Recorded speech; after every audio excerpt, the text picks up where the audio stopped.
ก็แห้งสาวลองแกงนี่แล้วละนาโอ้ลูกเก่ามงวาดทรงเหมือนหนึ่งดาราแม่นผู้ใดสร้างมาหรือเทวานั้นลงมาปั้นงามเหลือเนื้อสนสาดลาวทุกเผ่าถึงอยู่ป่าเขาหาใส่เราจะมาเปียบปานได้พบครั้งหนึ่งดุดดึงพาให้ไอ้ฝันเมื่อบุญกินเจียงคืนนั้นเขาฝากสัมพันธ์ฮักกันจนตา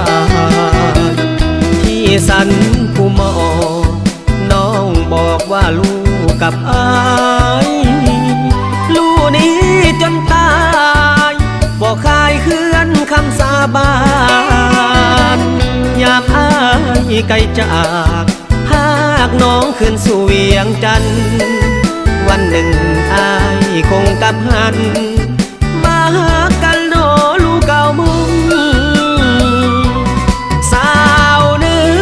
อเมื่อไก่ใจอ้ายเป็นห่วงขอน้องอย่าลวงอย่าลวงอายเลยอนงยามอายไกลห่างหัวใจนางให้มันคงจงฟังเสียงเพลงห้องส่งผู้ยอจงลองแจ้งบ่ว่า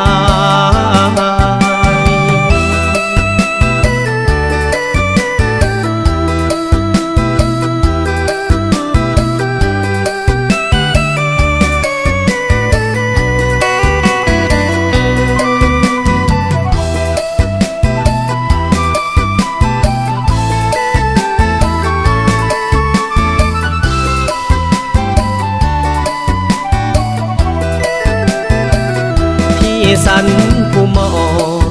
น้องบอกว่าลูกกับอาย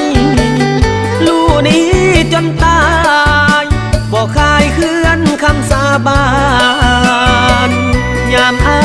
ยไกลจากหากน้องขึ้นสู่เวียงจันทร์วันหนึ่งอายคงกลับหันมาหากันโนลูกเก่ามุ่งไก่ใจอ้ายเป็นห่วงขอน้องอย่าลวงอย่าลวงอายเลยอนงยามอายไกลห่างหัวใจนางให้มันคงจงฟังเสียงเพลงห้องส่งผู้ยอจงลองแจ้ง